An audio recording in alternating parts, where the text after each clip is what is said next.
waxa dhacday maanta ummadda waqooyiga iyo ummadda Soomaaliyeed oo dhan waxa khusaysan maanta ayaa doonaya halkan inaan idin kala wadaaga arrin khusaysan khiyaamada aan idin sheegay iyo sirtaasi horta marka hore waxaan u noqonayaa oo aan ka gudbay afka mayga may iyo maxaa tiriba af Soomaaliga la yiraahdo waxaan arkay dadkii koonfurta Soomaaliya oo diidan maxaa tiri aadna u dhaleecaynaya iyo dadkii Soomaaliyeed oo leh af Soomaali maaha maygu oo ay conflict ka dhex taagay baan arkay waxaan jecelahay ina taariikhda dib ugu celiya aqoontana aan idhaahdo war aqoontiina korsada afka marka hore afkeenu kushiti buu ahaa kushitigi uu kala tagay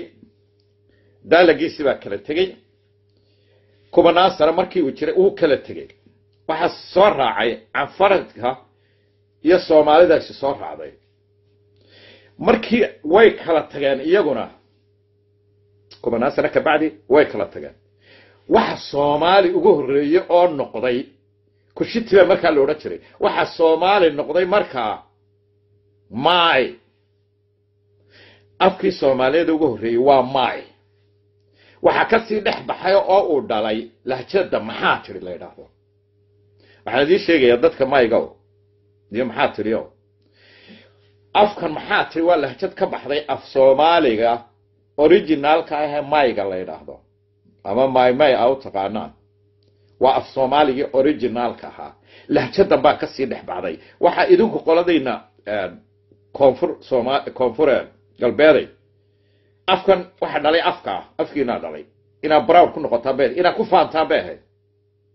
kuwa kaloona afkii uu ka yimi waariye maxaa tiri uu ka yimi waa kan waa originalki idinkuna ina ku faantaa beel idinkana waxa idinkula talinayaa afkan labadu waa Soomaali kaasa dhalay waa maxaa tiri kaasa dhalay ina sida u ogaataan oo maanta wixii ka dambeeya aynaan arkin de waxyaalaha yani nation afkoodii isku dacaydina isku caaya waa markii ugu horeysay aan arko ama isku yasaya kadaaya Soomaali marka gaarsiiya ummadda Soomaaliyeed oo dhan